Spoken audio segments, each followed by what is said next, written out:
Assalamualaikum warahmatullahi wabarakatuh. Halo teman-teman semuanya, apa kabar? Pasti sehat dong. Baik, di sini terlebih dahulu saya akan memperkenalkan diri saya. Perkenalkan, nama saya Rahmadani dengan NIM 2522140, kelas PTIK 2D, Universitas Islam Negeri Syekh M. Jamil Jambek, Bukit Tinggi. Baik, di sini saya akan menjelaskan materi dengan judul memori. Pertama-tama, saya akan menjelaskan mengenai konsep dasar memori. Di sini, apakah teman-teman sudah tahu apa itu memori? Baik, di sini saya akan menjelaskan apa itu memori. Memori adalah alat yang berfungsi mengolah data dan instruksi serta menyimpan informasi. Terdapat dua memori utama pada komputer, yaitu yang pertama ada read-only memory atau ROM. Berisi perintah yang diisi oleh pabrik pembuat chip. Isinya tidak dapat ditambah, tidak dapat diubah, dan tidak dapat dihapus oleh pengguna. ROM adalah memori yang hanya bisa dibaca saja, dan sifatnya permanen atau tetap ada meskipun aliran listrik terputus. Ada beberapa jenis ROM di antaranya. Yang pertama ada ROM atau read-only memory. Yang kedua ada PROM atau programmable ROM. Ditulis menggunakan ROM burner. Yang ketiga ada EPROM atau erasable PROM. Dapat dihapus dengan ultraviolet. Selanjutnya ada EEPROM atau electrically EPROM. Dapat dihapus dengan listrik. Selanjutnya, contoh penggunaan ROM ada BIOS dan boot ROM. Yang kedua itu ada Random Access Memory atau RAM. Berisi informasi-informasi selama CPU dijalankan, bersifat volatile atau informasi hilang jika listrik mati. Isinya dapat ditambah, dapat diubah, dan dihapus. RAM adalah memori yang bisa dibaca dan ditulis. Sifat-sifat data yang ada di dalam ROM, yaitu yang pertama dimasukkan oleh pemakai komputer, yang kedua tidak permanen. Pembagian jenis RAM berdasarkan cara kerjanya. Yang pertama ada static RAM. Static RAM ini jarang memerlukan refresh atau proses time lebih cepat. Yang kedua ada dynamic RAM. Dynamic RAM ini menyimpan informasi dalam IC yang berisi kapasitor yang harus selalu direfresh. Selanjutnya ada beberapa jenis dynamic RAM. Yang pertama ada fast page mode DRAM. Yang kedua ada Extended Data Output DRAM. Yang ketiga ada SDRAM. Yang keempat ada Rambus DRAM. Yang kelima ada DDR SDRAM. Selanjutnya pembagian jenis RAM berdasarkan modulnya. Yang pertama ada SIMM. SIMM ini berjumlah 32 bit. Yang kedua DIMM. DIMM berjumlah 64 bit. Dan yang terakhir RIMM. RIMM ini TM Rambus. Kapasitas memori dinyatakan dalam 1 bit. 1 bit itu sama dengan 1 huruf. 1 kilobit sama dengan 1 dikali 1024 bit. 640 kilobit sama dengan 600 dikali 1024 bit. 1 megabit sama dengan 1024 kilobit. Dan selanjutnya saya akan menjelaskan mengenai karakteristik sistem memori. Apa sih karakteristik sistem memori itu? Sistem memori adalah salah satu komponen elektronik yang berfungsi untuk menyimpan segala data yang sanggup ditangani oleh komputer. Terdapat 7 karakter sistem memori. Yang pertama ada lokasi memori. Ada 3 lokasi yang berbeda, di antaranya memori lokal, terletak di dalam CPU. Memori internal, terletak di dalam motherboard. Yang ketiga, memori eksternal, terletak di luar motherboard. Yang kedua ada kapasitas memori. Kapasitas memori paling kecil dinyatakan dalam satuan bit, yang biasanya terletak dalam memori internal dan eksternal. Dan yang ketiga ada satuan transfer. Satuan transfer terdiri dari word, addressable unit, dan unit of transfer. Word merupakan satuan alami organisasi dalam memori. Addressable unit ialah pada sejumlah sistem, addressable unit adalah word. Dan unit of transfer adalah jumlah bit yang dibaca atau dituliskan ke dalam memori pada suatu saat. Yang keempat ada metode akses memori. Terdiri dari sequential access method. Metode ini kebalikan dari random access method. Informasi yang dibaca merupakan data yang sebelumnya telah disimpan secara berurutan pada memori. Selanjutnya ada direct memory address. Merupakan metode akses yang memungkinkan data dapat diambil secara langsung dari main memory oleh perangkat input atau output. Selanjutnya ada random access method. Merupakan metode yang memungkinkan akses data pada memori dilakukan secara acak. Selanjutnya ada associative access method. Merupakan jenis memori yang memaksimalkan kinerja pencarian data berdasarkan alamat memori. Selanjutnya ada kinerja memori. Pada bagian kinerja memori ini, terdapat 3 buah parameter untuk kinerja sistem memori. Parameter tersebut terdiri dari access time, cycle time, dan transfer rate. Yang kelima ada tipe fisik memori. Ada 2 tipe fisik memori, yaitu memori semikonduktor. Memori ini memakai teknologi LSI atau VLI. Memori ini banyak digunakan untuk memori internal, misalnya RAM. Yang kedua ada memori permukaan magnetik. Banyak digunakan untuk memori eksternal, yaitu untuk disk atau pita magnetik. Yang keenam ada karakteristik fisik yang terdiri dari volatile dan non-volatile. Pada memori volatile, informasi akan hilang bila listrik dimatikan. Pada memori non-volatile, informasi akan tetap berada tanpa mengalami kerusakan sebelum dilakukan perubahan. Memori ini memiliki daya listrik dan tidak diperlukan untuk mempertahankan informasi tersebut. Yang kedua, erasable dan non-erasable. Erasable artinya isi memori dapat dihapus dan diganti dengan informasi lain. Selanjutnya saya akan menjelaskan mengenai fungsi memori. Memori berfungsi untuk menyimpan data dan program. Sebelum dapat dieksekusi dan dimanipulasi, program harus disimpan di memori utama. Adapun fungsi memori secara keseluruhan yaitu yang pertama menyimpan data dari peranti, memasukkan sampai data dikirim ke ALU untuk diproses lebih lanjut. Yang kedua, menyimpan daya pemrosesan ALU.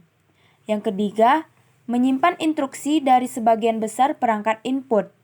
Yang keempat, sebagai media penyimpanan berkas penting yang berhubungan dengan operation system. Yang kelima, menyimpan data semua aplikasi dan cache. Yang keenam, dapat digunakan untuk membackup data. Yang ketujuh, menyimpan data multimedia. Selanjutnya ada memori internal dan eksternal. Contoh dari penyimpanan memori internal ada RAM atau Random Access Memory adalah suatu memori penyimpanan sementara yang bersifat acak atau random. Fungsi dari RAM adalah membantu dan mempercepat pemrosesan data. RAM mempunyai banyak jenis, di antaranya ada SDRAM, DDRRAM, dan lain sebagainya. Yang kedua ada ROM atau read-only memory. Adalah sebuah memori pada komputer, laptop, atau HP yang bersifat permanen. Meskipun tidak dialiri listrik, program atau data yang tersimpan tidak akan hilang. ROM juga mempunyai banyak varian kapasitas, di antaranya ada 512 GB, ada 1 TB dan 2 TB. Yang ketiga ada SSD. Adalah perangkat penyimpanan data yang menggunakan serangkaian IC sebagai memori yang digunakan untuk menyimpan file atau data. SSD mampu membantu proses kinerja RAM pada komputer dan mampu menggantikan posisi RAM asli atau bawaan. Berikutnya contoh penyimpanan memori eksternal. Yang pertama ada flash disk. Flash disk adalah media penyimpanan data eksternal yang dapat dihubungkan pada port USB dan mampu menyimpan berbagai format data seperti file Word, foto, video, dan jenis file lainnya. Yang kedua ada hard disk. Adalah sebuah perangkat yang mempunyai fungsi hampir sama dengan flash disk. Hard disk mempunyai 2 tipe, yaitu hard disk internal dan hard disk eksternal. Hard disk internal biasanya dipasang pada komputer sebagai ROM atau penyimpan sistemnya. Sedangkan hard disk eksternal terletak di luar komputer dan dapat dibawa kemana-mana, seperti flash disk. Yang ketiga ada CD atau disk compact. Adalah sebuah piringan optik yang dapat menyimpan data hingga 700 MB. Karena penggunaannya yang sedikit rumit, CD sebagai penyimpanan eksternal mulai ditinggalkan oleh penggunanya dan banyak yang beralih ke flash disk. Selain itu, CD hanya dapat dibuka dengan piranti CD drive. Di balik kekurangannya, CD juga mempunyai keunggulan, yaitu terhindar dari virus. Yang keempat ada DVD. Merupakan salah satu memori eksternal pengembangan dari CD. DVD jauh mempunyai kapasitas yang lebih besar dan mempunyai kecepatan membaca lebih cepat dari CD. Yang kelima ada memori SD. Adalah media penyimpanan yang banyak digunakan pada HP dan kamera. Memori SD ini terbagi 3 jenis, yaitu ada SD card, midi SD, dan micro SD. Yang keenam ada disket. Disket adalah sebuah media penyimpanan bermagnet tipis dan fleksibel yang disegel dalam sebuah plastik berbentuk persegi panjang atau persegi panjang. Yang ketujuh ada pita magnetik. Adalah salah satu memori eksternal yang terbuat dari bahan magnetik yang dilapiskan pada plastik tipis. Pita magnetik ini hanya dapat diakses melalui alat yang disebut tape drive. Penggunaannya pada saat ini sangat jarang, dikarenakan bahan pita yang mudah rusak sehingga file yang disimpan di pita magnetik bisa hilang. Selanjutnya ada hierarki memori. Hierarki memori adalah sebuah pedoman yang dilakukan oleh para perancang demi menyetarakan kapasitas, waktu akses, dan harga memori untuk tiap bitnya. Menurunnya hierarki mengakibatkan penurunan harga atau bit, peningkatan kapasitas, peningkatan waktu akses, penurunan frekuensi akses memori oleh CPU. Kunci keberhasilan hierarki ada pada penurunan frekuensi aksesnya. Urutan hierarki memori. Yang pertama ada register mikroprosesor, ada cache mikroprosesor, memori utama, cache cakram magnetis, tape magnetis, dan cakram optik. Baik, yang terakhir kita akan masuk penjelasan mengenai tipe memori komputer. Yang pertama ada ROM atau Read Only Memory. ROM adalah jenis memori di luar prosesor yang isinya tidak dapat diganti-ganti karena sudah diisi oleh pabrik pembuatannya. Fungsi ROM adalah sebagai perpustakaan Sehingga untuk perintah-perintah tertentu, misalnya membaca data dari hard disk, komputer tidak perlu lagi berpikir.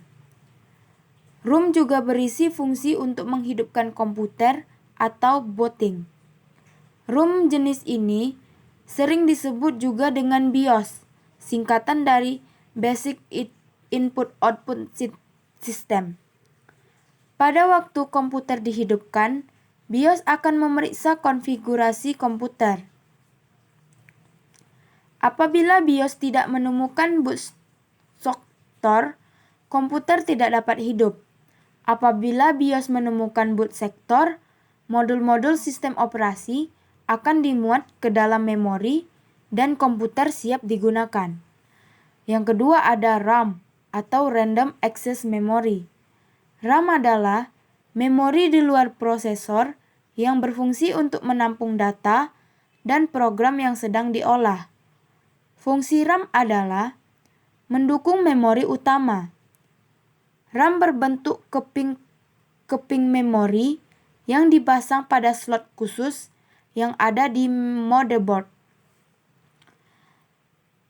RAM mengalami perkembangan dan ditandai dengan memberi nomor yaitu DDR1, DDR2, dan DDR3 RAM. Yang pertama ada DDR RAM. RAM DDR memiliki satu celah di kakinya dan dipasang pada slot di IMM atau DDR dengan 183 pin pada motherboard. Selanjutnya ada DDR2 RAM. Memori DDR2 adalah kemajuan logis dalam teknologi dalam memori yang mengacu pada penambahan kecepatan dan antisipasi pelebaran titik akses terhadap prosesor, memori, dan antarmuka grafis atau kartu grafis, di mana semuanya hadir dengan beberapa kecepatan komputasi. Selanjutnya ada DDR3 RAM. Merupakan teknologi lanjutan dari DDR2. DDR3 memiliki kecepatan clock 2 kali DDR2, yaitu antara 800 MHz hingga 1600 MHz. DDR3 banyak digunakan pada generasi Pentium Core 2 kuat dan Core i7. Selanjutnya ada memory cache. Memory cache adalah bagian memori di luar prosesor yang bertugas menjadi perantara antara bagian-bagian memori yang lain. Fungsinya mirip dengan bendungan air. Bila air kurang, bendungan akan penuh dengan air. Bila aliran air cukup, bendungan akan selalu mengalirkan air. Memory cache tidak membendung air. Bila aliran air cukup banyak, bendungan akan selalu mengalirkan air. Memory cache tidak membendung air tetapi membendung data. Ketika prosesor memerlukan data, tidak perlu membaca di hard disk dulu atau perangkat simpan lain yang digunakan, karena akan memperlambat proses, melainkan akan membaca data di memory cache.